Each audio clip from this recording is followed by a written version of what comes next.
Es un puesto muy amplísimo, estoy tratando, o sea, se sintetiza muchas cosas, ¿ya?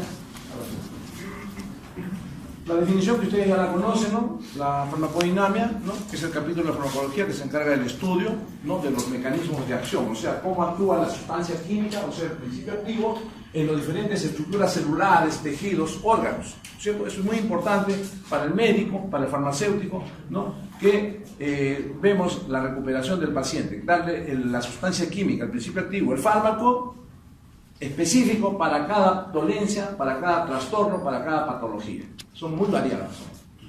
Y también estudia los efectos bioquímicos y fisiológicos, o sea, las modificaciones de las funciones, ese es lo fisiológico. Y lo bioquímico, las diferentes reacciones químicas, orgánicas, internas que se producen a nivel celular entre la sustancia química, principio activo, y el sistema biológico o estructura celular. Miren como yo siempre hago la revisión, ¿no? Sistema de sustancia química, principio activo, fármaco, ¿no? Porque son en realidad sinónimos en nuestro lenguaje profesional, ¿no? Muchas veces estamos hablando de sustancia química, pero no es el fármaco, ¿no? Pero siempre nos referimos a aquella sustancia que tiene efectos benéficos, beneficiosos predominantemente para la salud, ¿no? Para el trastorno. ¿Cuáles son los objetivos de la farmacodinamia? ¿No? Explicar el mecanismo de acción de los fármacos y drogas en general. Ya hemos dicho que las drogas es un concepto, un término que se ha relegado para que quede únicamente para las drogas crudas, origen animal, vegetal, mineral, ¿ya? Y generalmente drogas nos induce a pensar también que son términos que nos lleva a sustancias que tienen efectos no perjudiciales predominantemente, ¿no? Pero también tienen efectos benéficos, como el opio. Ustedes saben, es un extracto orgánico que se obtiene de la planta del papaver sonífero y que tiene alcaloides que son benéficos y también peligrosos, ¿no? La morfina, un hipnoanalgésico, es adictivo. También tiene un derivados no fenantrénicos, de todo lo que es fenantrénicos, o sea, tienen anillos aromáticos, 3 anillos de esa familia química de los alcaloides, de los 25 que tiene el opio, ya lo veremos en su momento, ¿no? Son adictivos, aparte de tener también efectos terapéuticos muy específicos, ¿ya? Y hay otros alcaloides que también tienen el opio que no son adictivos, son del grupo benzidis-quinolínico, ¿no? Donde está la papaverina, que es un antiespasmódico, está la noscapina, que es un antitusígeno, o sea, tienen, fíjense, diferentes acciones farmacológicas. De una misma planta salen más de 25 alcaloides, unos que producen adicción, otros que no producen adicción. ¿De acuerdo? O sea, eso es como ejemplo más de adelante en esta parte de la farmacología básica descriptiva que estamos haciendo. ¿Qué otro objetivo tiene la farmacodinamia? Identificar la principal acción farmacológica de los diferentes principios activos, de las diferentes sustancias químicas que se emplean en la medicina, ¿ya?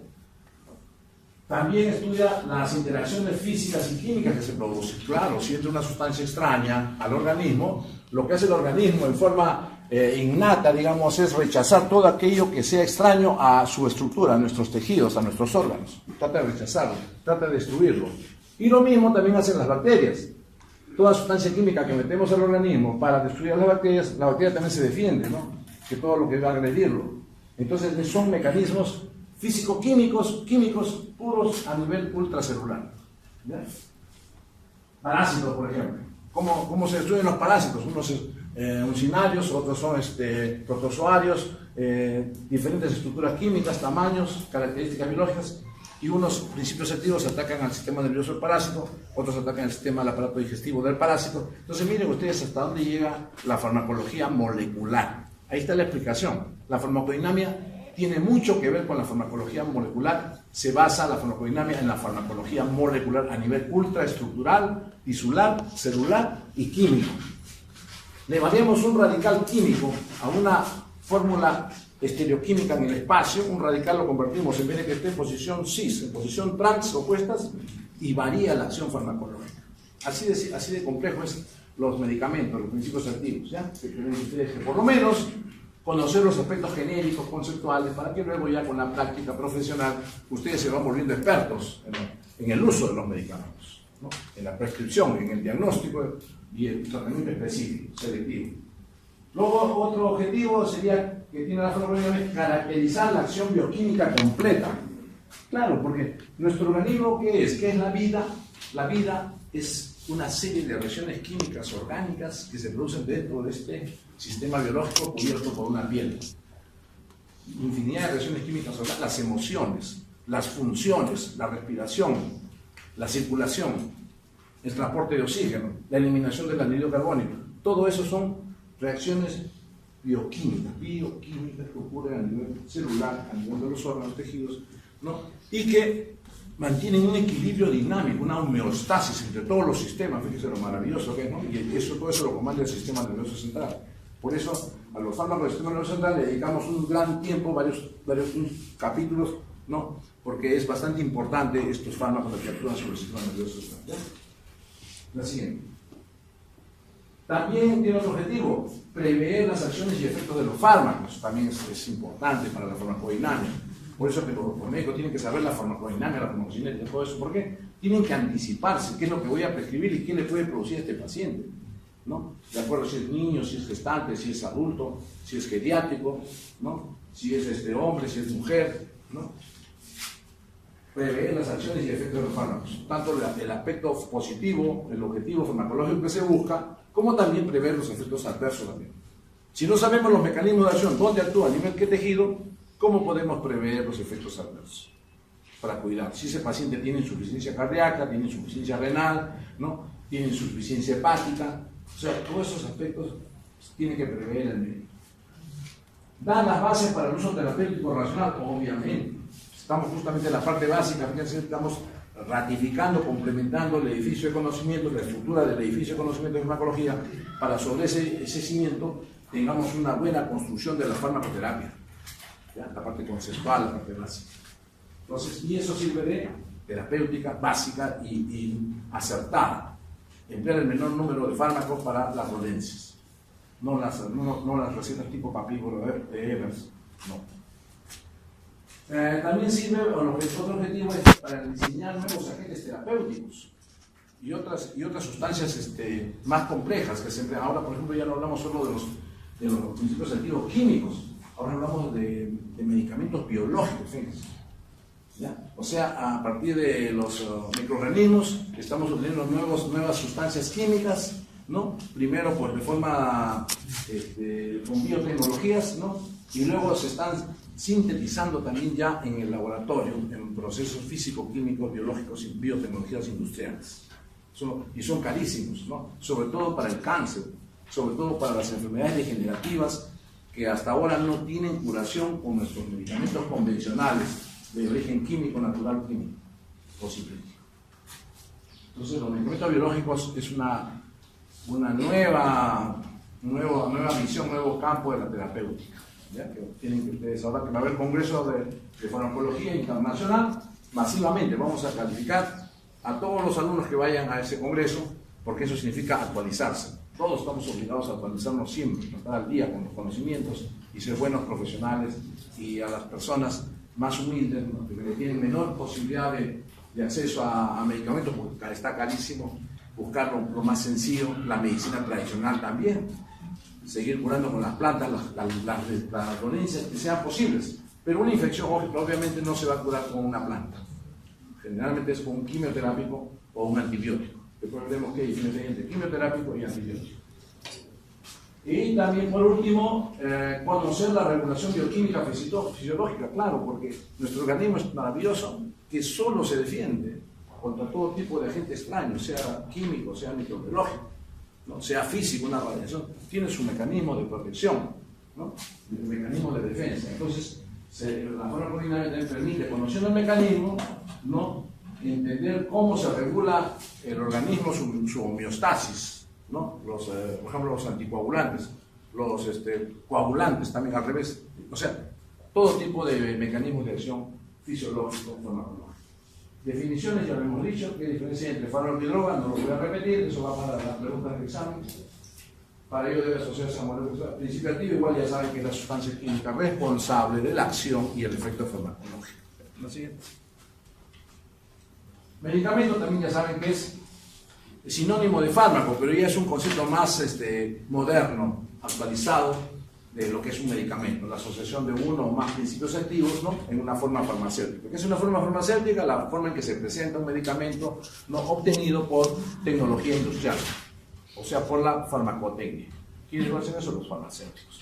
Se dedican a fabricar los medicamentos ¿no? Identificar los principios activos en el laboratorio, ¿no? Y también darles la dosis adecuada para que sea un medicamento. Esa es la diferencia con la droga, ¿no?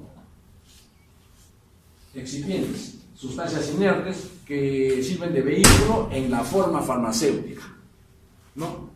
Este concepto, bueno, puede ser muy similar al de placebo. Placebo también es sustancia inerte también, o sea, pero esa es una sustancia inerte para un fin específico terapéutico, es diferente. O sea, el objetivo del placebo y el objetivo del excipiente son diferentes, ¿ya? Pero podrían ser una sustancia química que tiene las mismas propiedades, o sea, no tiene acción farmacológica, mecanismo de acción definido para lograr un objetivo terapéutico, en ambos casos. Pero en el caso del placebo sí se utiliza en la psicoterapia, ¿no? Para tratar a los pacientes que reciben mucha medicación y que queremos que no consuman medicamentos, ¿no? Para, por la sugestión, lograr que sus mismos mediadores químicos que genera el organismo en cada tejido, en cada órgano, para responder ante un trastorno, un dolor por ejemplo, el mismo organismo genera sus propias endorfinas.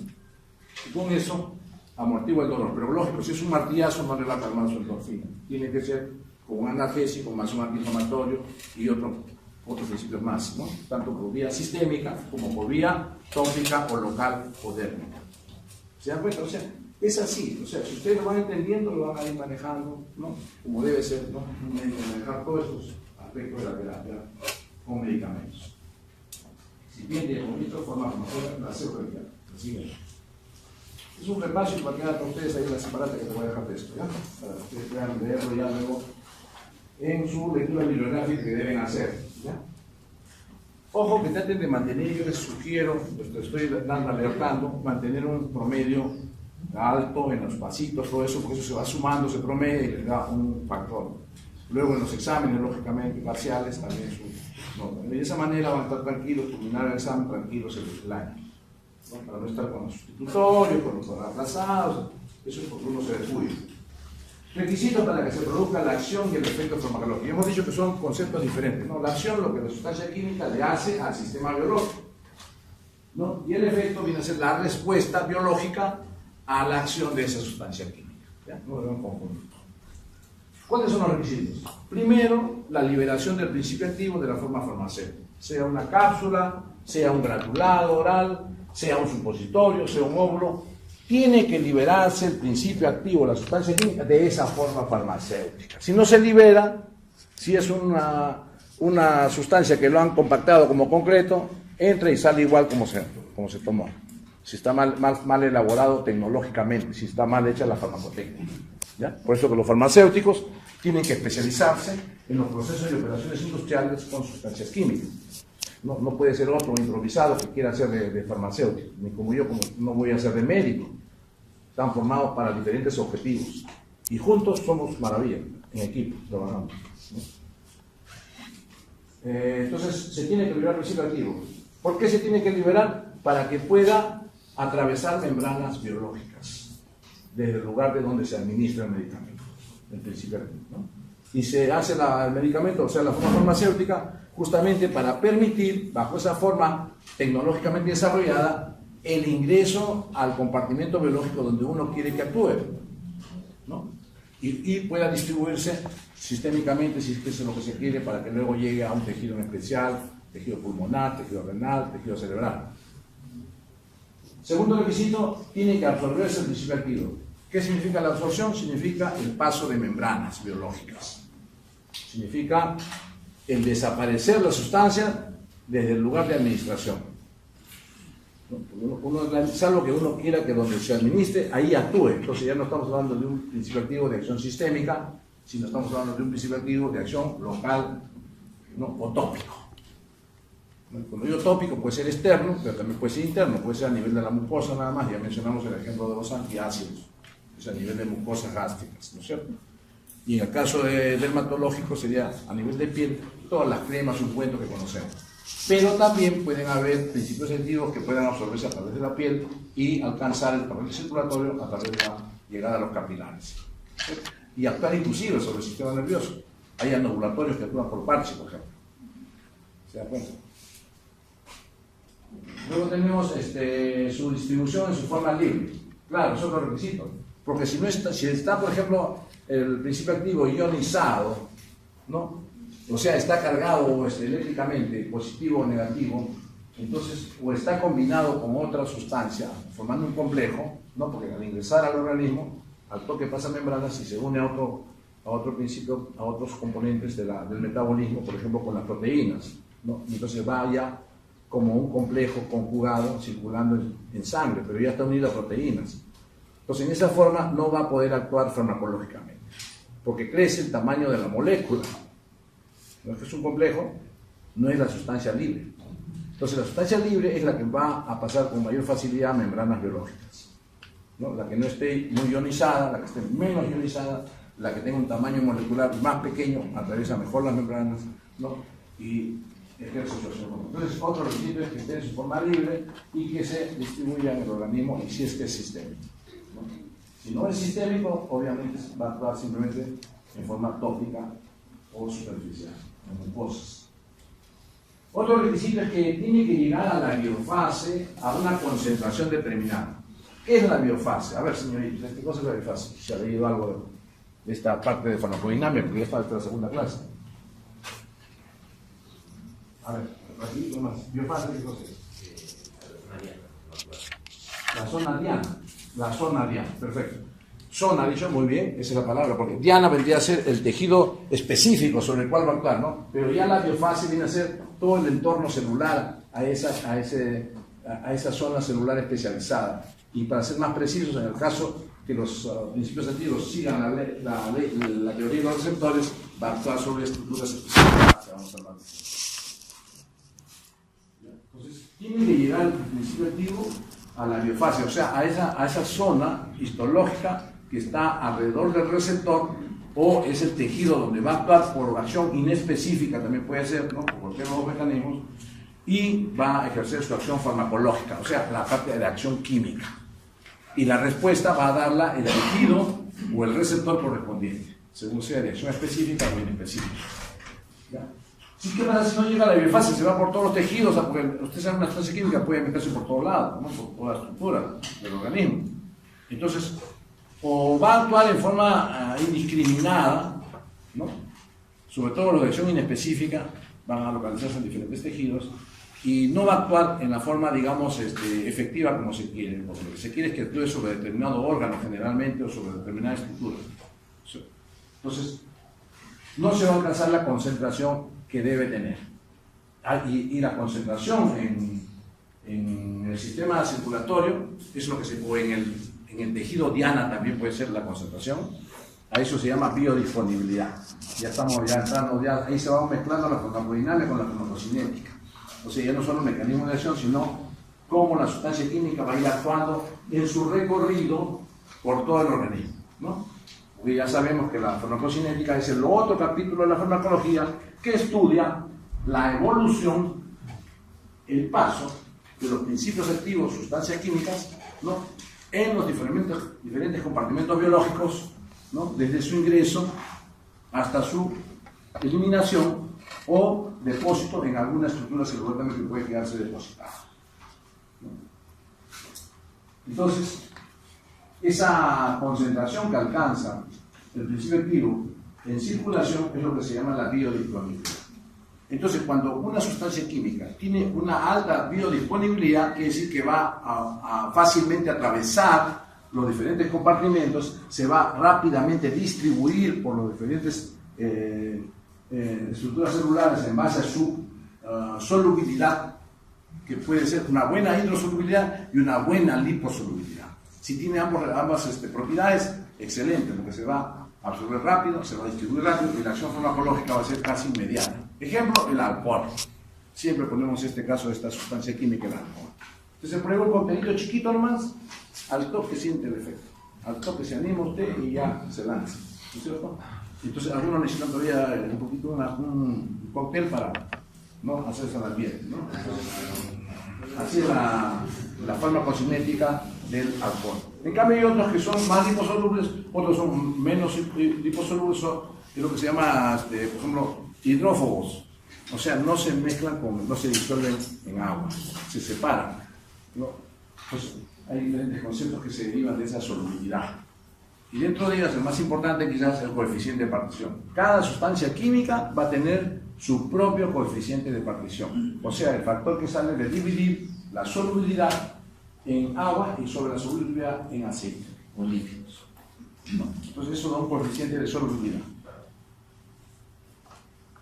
Y la concentración determinada, por ejemplo, lo que llamamos biodisponibilidad, cuando uno usa antibióticos y quimioterápicos, se llama la CIM, CIM, concentración inhibitoria mínima. O sea, todo antibiótico o quimioterápico que su objetivo es destruir un patógeno, un microorganismo, una bacteria, un virus, ¿no? Cualquier tipo de organismo patógeno, tiene que alcanzar su CIM en circulación sistémica, o sea, su concentración mínima que pueda destruir a ese microorganismo. Entonces, ¿qué pasa con los pacientes que no se les prescribe la dosis adecuada? Y porque la concentración en tejidos y sangre tiene que ver con la dosis que le estoy dando, ¿no? Algunos se da cada 6 horas, otros se da cada 12 horas, ¿no? O cada 8 horas. Tiene que ver con su vida media en el organismo, por el tiempo que permanece en el organismo. Y tiene que ver también con la cantidad que da a mí mismo, la dosis inicial, ¿no?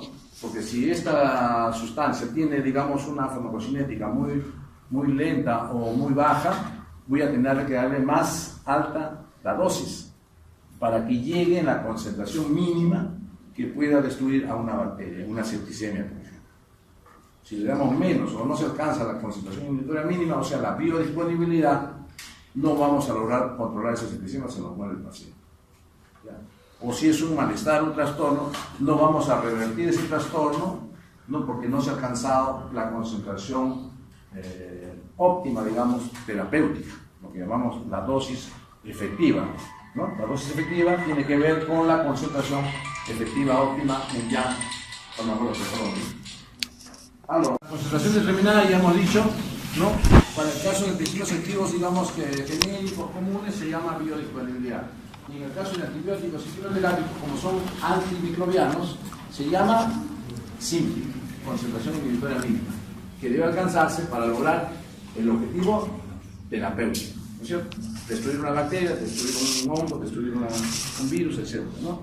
Y cuando son antiespamódicos o son antiinflamatorios, también es igual lograr el efecto antiinflamatorio, lograr el efecto antihemorrágico, ¿no? Cualquier efecto que uno. Luego tenemos el otro requisito, el quinto, tiene que reaccionar esta sustancia química con el receptor. ¿Qué es el receptor? Son estructuras macromoleculares, generalmente proteicas, ¿no? Macromoleculares, que tienen funciones específicas y especializadas en el organismo para determinados tejidos y órganos. Entonces, para que se produzca la respuesta biológica, lógicamente tiene que haber una reacción química entre el agente externo, el agente químico, o sea, el principio activo, y esta estructura especializada. ¿Por qué? Porque los fármacos, los principios activos, no van a crear nuevas funciones. Lo que hacen es modificar las diferentes funciones que existen en todos los tejidos, en todos los órganos. Solo las modifican. Aumenta la función respiratoria o disminuye la función respiratoria, ¿no? Aumenta la coagulación o disminuye la coagulación, ya se llaman anticoagulantes, ¿no? Y cada uno tiene su aplicación terapéutica, ¿sí? Entonces, solamente hacen eso. Entonces, para que se produzca ese efecto farmacológico, es necesario que haya la reacción química, bioquímica, entre el principio activo y el receptor. Si no hay esa reacción, no se va a producir la acción farmacológica. Y en consecuencia no va a haber efecto fisiológico, no va a haber modificación. Por eso aquí sustancias que, por ejemplo, los anticancerígenos, los oncológicos, los citostáticos, por ejemplo, generalmente no atacan solo a la célula maligna, que bueno fuera que sean reacción muy específicas, altamente selectivo. Si atacan a estructuras celulares anormales, también atacan a las células buenas, ¿no? Bajo diferentes mecanismos de acción. Por eso ahí viene la investigación, pues. Se trata de investigar cada vez anticancerígenos u oncológicos, como se llama, ¿no? Que sean más selectivos, más específicos contra las células anormales, o el origen, la estructura celular donde se genera esa alteración celular, ¿no? No es fácil, es difícil, ¿no? Y entonces, ¿qué pasa? Los efectos adversos tóxicos también, muchos de los tóxicos, se van a ver en los pacientitos, ¿no? Se le cae el cabello, se colorea la piel de diferente color, como, ¿no? En diferentes zonas del cuerpo, dependiendo de algunos en el hígado, también puede afectarse el hígado, ¿no? ¿Por qué? Porque son sustancias químicas que actúan sobre diferentes receptores muy genéricos, ¿no? Y entonces la última requisito es que tiene que haber una respuesta biológica funcional, ¿no? Tiene que producirse la modificación funcional. Entonces hay que diferenciar lo que es acción farmacológica, efecto farmacológico, lo que es mecanismo de acción, y a qué mecanismo de acción un poquito me detengo, ¿no? Puede ser estos mecanismos de acción de tipo específico o inespecífico, ya hemos dicho. En el específico es el que ha dado lugar a la teoría de los receptores. Y en el inespecífico, o sea, puede, digamos, actuar sobre varios tejidos, en el caso de los oncológicos, que puede actuar sobre varios tejidos, no solo sobre el maligno, sino también sobre los buenos tejidos, los benignos, ¿no? Y ejercer efectos adversos. Entonces acá tenemos ejemplos. Los que siguen la teoría de receptores actúan sobre receptores ya conocidos, ¿no? Los receptores adrenérgicos, los receptores colinérgicos son receptores ya conocidos, ¿no? Y ahí, por ejemplo, ¿qué ejemplo de sustancias tenemos? Tenemos la adrenalina, por ejemplo, ¿no? Que actúa sobre esos receptores y produce los efectos adrenérgicos que ya son tradicionales, ¿no? Los antihistamínicos también igual, ¿no? Actúan selectivamente sobre estructuras celulares, ¿no? Que reaccionan químicamente, bioquímicamente, con este tipo de fármacos, ¿no? Por ejemplo, la difenhidramina. La difenhidramina es un antihistamínico que se emplea en los casos de alergia respiratoria, alergias dérmicas, ¿no? Y actúa sobre los receptores H1. ¿Se dan cuenta? En cambio hay otros tipos de principios activos que ya hemos mencionado, como la ranitidina, por ejemplo, ¿no? Que actúa sobre otro tipo de receptores, H2, y son los que regulan la secreción gástrica de ácido clorhídrico, ¿no? Entonces disminuye la concentración de ácido clorhídrico, ¿no? Y entonces baja la gastritis y se evita el problema en la úlcera, o sea, el daño celular en las mucosas, ¿no? En cambio, hay otros, por ejemplo, que inicialmente empiezan el tratamiento de las gastritis, las úlceras, por ejemplo, con antiácidos. Ese no es de acción sistémica, como el caso de la ranitidina, ¿no? Esos son de acción local o tópica, ¿no? Por ejemplo, el antiácido, hidroxialuminio, magnesio, ¿no? Al tomar la suspensión, el gel ese blanco que milanta, ¿qué hace? Baja la acidez, el pH, baja el pH, perdón, la eleva porque alcaliniza, ¿no es cierto? Porque está ácido. Entonces, al neutralizar, va a aumentar el pH, va a aumentar, ¿no? Para llevar al pH neutro, ¿no es cierto? Los tranquilizantes, ¿no? Que son conocidos como ansiolíticos y también los neurolépticos, que son para los trastornos de ansiedad, y también en los trastornos de salud mental graves, que son los neurolépticos, también actúan sobre receptores específicos, receptores especializados con la función cerebral, con la actividad psíquica de la persona.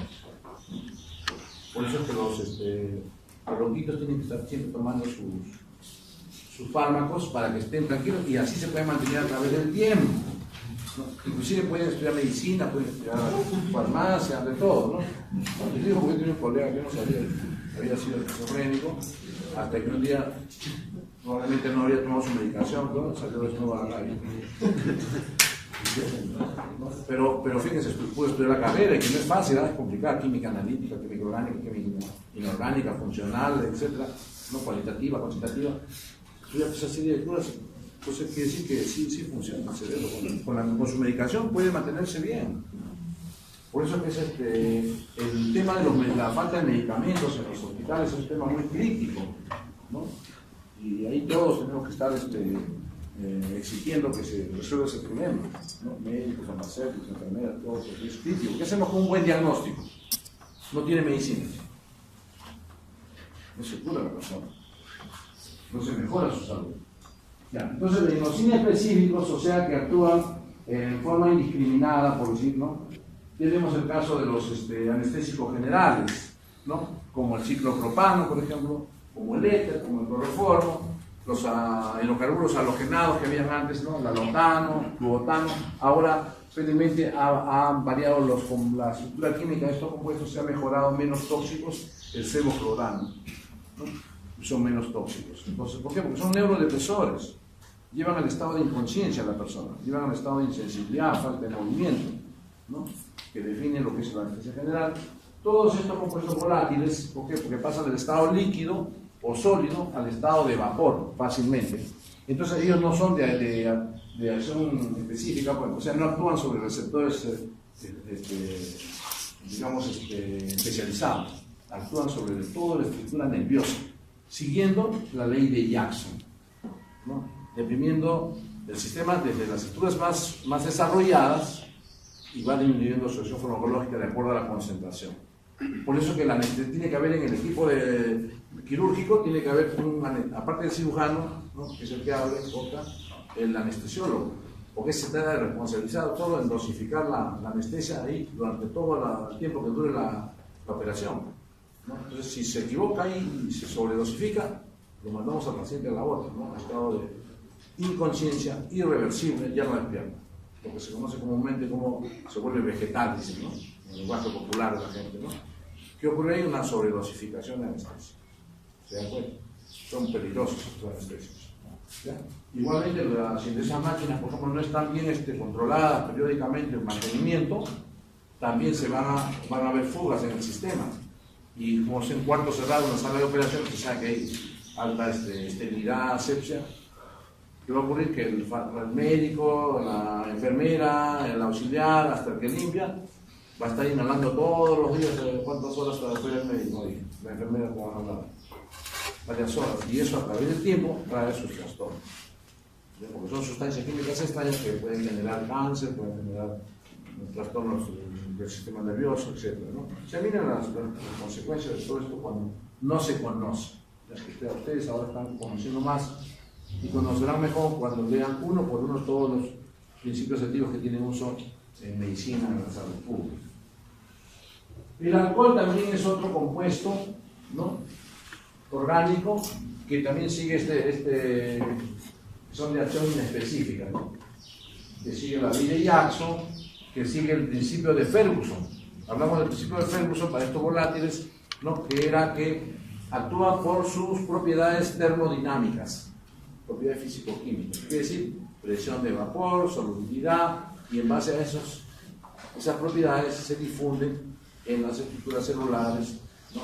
Se disuelven en el torrente circulatorio, se distribuye rápido y también de frente pasan por lo lipídico que son, o sea, se disuelven rápido en los lípidos, pasan al sistema nervioso central, y por eso que rápidamente se logra la inconsciencia y por un tiempo prolongado, dependiendo del tipo de fármaco que usemos, porque hay una acción corta, ultracorta, prolongada, intermedia, en el caso de los barbitúricos, por ejemplo. Entonces es fundamental este concepto de receptor farmacológico, que esa va a ser la tarea para ustedes, de buscar ejemplos de fármacos. Ya lo doy en el trabajo, la tarea. Traten de buscar siquiera un ejemplo, por lo menos, para cada tipo de mecanismo de acción. ¿Ya? Porque eso, al buscar eso, les va a obligar a que lean como lo variado que es los mecanismos de acción farmacológica. No solamente receptores, receptores y principios de Ferguson, de ideas, no. Hay otros mecanismos, submecanismos mucho más complejos, que vamos a ver a continuación. Rápidamente. El siguiente. Entonces tenemos que el receptor farmacológico son estructuras químicas, biológicas, generalmente proteicas, que cumplen funciones especializadas y específicas. ¿Quiénes las siguen? Los fármacos que tienen estructura química similar o parecido por afinidad química, generalmente avanzan sobre estas estructuras especializadas. ¿Por qué? Porque los mediadores químicos orgánicos tienen que tener esa afinidad para que puedan producir el efecto fisiológico, endógeno, sin necesidad de recurrir a ningún fármaco, ¿no? Ejemplo para los autacoides. Como autacoides es el nombre genético que se da a los antialérgicos, antihistamínicos, ya lo mencionamos. Los opiáceos son los alcaloides del opio, ¿no? Que tienen propiedades adictivas generalmente. Pero también ya saben que hay otro grupo que no produce adicción, que esos son los que tienen mayor uso terapéutico, ¿no? Ya cuando veamos el capítulo de neurobiología, ahí se va a desarrollar todo eso fármacos.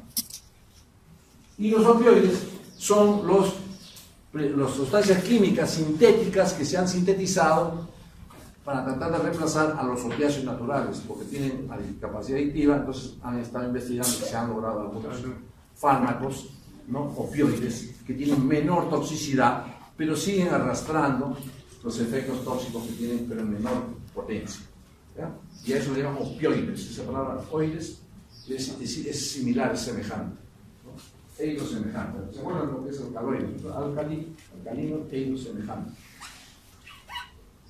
Entonces dice acá, dice, hubo otras drogas similares al mismo receptor. Claro, o sea, cada receptor tiene sus mediadores químicos, pues, que los activan a estos receptores para producir el efecto farmacológico, la respuesta biológica, ¿ya?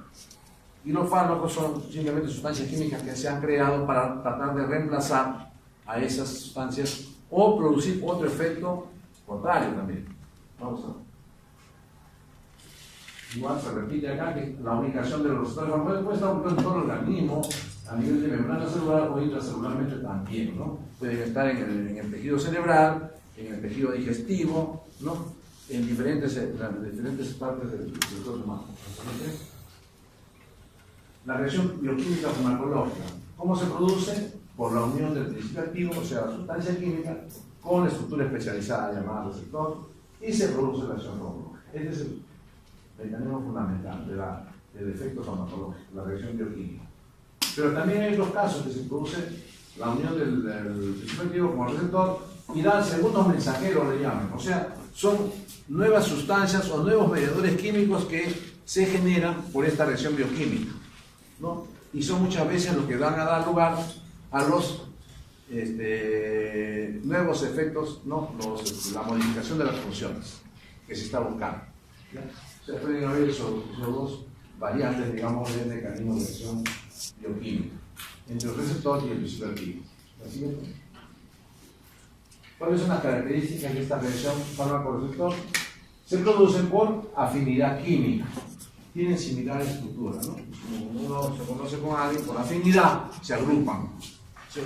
Igual son las sustancias químicas, por afinidad también se agrupan, se juntan por reacción, se unen. Eficacia farmacológica o actividad intrínseca.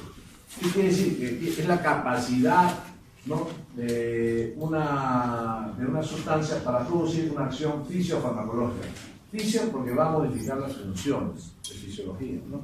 Y farmacológica porque va a haber una respuesta, ¿no?, positiva, digamos, para un trastorno o una patología. Es lo que se busca, lo que busca el fármaco, obtener una respuesta benéfica para la salud. La siguiente. Relación, afinidad y eficacia. Entonces, acá entramos en estos conceptos muy importantes que ustedes los revisen también, ¿ya? Para esto es para la práctica. Estoy dando ya la señal ya en el pasito que va a venir, ¿no? Fármacos agonistas. ¿Qué significa? Son principios activos que tienen similitud química, ¿no? No son lo mismo, pero son parecidos, y van a actuar generalmente sobre un mismo receptor, o sea, sobre una estructura especializada. Ya siempre por la afinidad química, afinidad y eficacia, ¿eh? Los antagonistas, en cambio, no tienen afinidad también, pero no tienen eficacia, o sea, no van a producir el efecto farmacológico deseado, sino al contrario, lo van a bloquear, por eso se llama antagonista, ¿no? Y lógicamente ese bloqueo va a tener diferentes características, diferentes formas. Va a haber antagonismo de tipo competitivo, cuando compiten por la misma estructura celular, pero uno bloquea al otro que ejerce su acción, ¿no? O puede ser no competitivo, cuando actúan estos antagonistas sobre diferentes receptores, ¿no? Por ejemplo, el caso de los fármacos agonistas, o sea, que actúan sobre el mismo receptor, por ejemplo, el dorocorralán. Dorocorralán, ¿qué cosa es? Una asociación, ¿no?